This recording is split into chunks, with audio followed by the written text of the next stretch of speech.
ओम महालक्ष्मी नमो नमः। ओम विष्णुप्रियाय नमो नमः। ओम धनप्रदाय नमो नमः। ओम विश्वजनन्या नमो नमः। जय माता रानी। दोस्तों राधे राधे। भगवान श्री हरि और माता लक्ष्मी की कृपा सदैव आप और आपके समस्त परिवार पर बनी रहे। आइए आज सुनते हैं लक्ष्मी पूजन में पढ़ी जाने वाली दिवाली की यह कथा, जिस कथा को सुनने मात्र से माता लक्ष्मी की रहेगी विशेष कृपा। कार्तिक मास के कृष्ण पक्ष की अमावस्या तिथि को दीपावली का पर्व मनाया जाता है।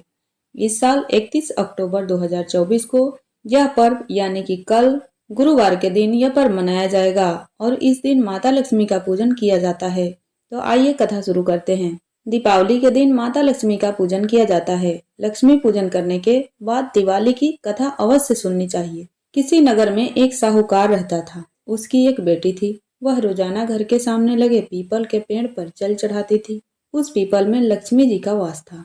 एक दिन उसी पीपल के पेड़ से लक्ष्मी जी प्रकट हो गई और साहूकार की बेटी से बोली, मैं तुझसे प्रसन्न हूँ, इसलिए तुझे सहेली बनाना चाहती हूँ। साहूकार की बेटी बोली, क्षमा कीजिए, मैं अपने माता पिता से पूछ कर ही बताऊंगी। उसने घर आकर अपने माता पिता से सारी बातें कही और उनकी आज्ञा से लक्ष्मी जी का प्रस्ताव स्वीकार कर लिया। इस तरह वे दोनों सहेलियां बन गई। लक्ष्मी जी उससे बहुत प्रेम करती थी। एक दिन लक्ष्मी जी ने उसे भोजन के लिए बुलवा दिया। जब साहूकार की बेटी भोजन करने के लिए पहुंची तो लक्ष्मी जी ने उसे सोने चांदी के बर्तनों में खाना खिलाया, सोने की चौकी पर बिठाया और उसे बहुत कीमती रेशमी कपड़े ओढ़ने और पहनने के लिए दिए। इसके बाद लक्ष्मी जी ने कहा कि कुछ दिन बाद मैं तुम्हारे यहाँ आऊंगी। साहूकार की बेटी ने हाँ कर दी और घर चली आई। उसने जब सारी बातें माता पिता को बताई तो वे बहुत खुश हुए, लेकिन बेटी कुछ सोचकर उदास होकर बैठ गई। जब साहूकार ने इसका कारण पूछा तो उसकी बेटी बोली, लक्ष्मी जी का वैभव बहुत बड़ा है, मैं उन्हें कैसे संतुष्ट कर सकूंगी। यह सुनकर पिता ने कहा कि घर की जमीन को अच्छी तरह लीपना और अपनी पूरी श्रद्धा से रूखा सूखा जैसा भी भोजन बने उसे बहुत प्रेम से लक्ष्मी जी को खिला देना। पिता बात पूरी ही करने वाले थे कि एक चील कहीं से उड़ती हुई आई और बेशकीमती नौलखा हार साहूकार के आंगन में गिराकर चली गई। यह देखकर साहूकार की बेटी खुश हो गई।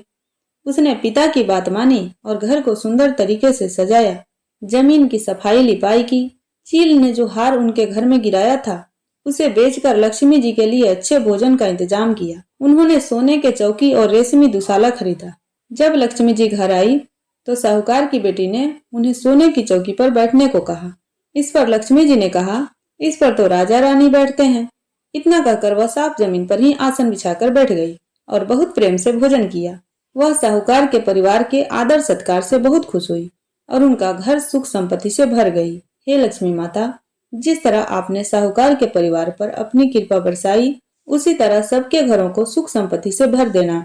इस कथा को कहने वाले, सुनने वाले और हुंकारा भरने वाले को भी सुख संपत्ति से भर देना। तो एक बार बोलिए, श्री हरि भगवान विष्णु की जय, माता लक्ष्मी की जय, कुबेर जी महाराज की जय, सब देवी देवता लोग की जय और सबसे प्रथम पूजनीय गणपति गणेश भगवान की जय। उम्मीद करती हूँ आज का कथा आपको पसंद आया होगा।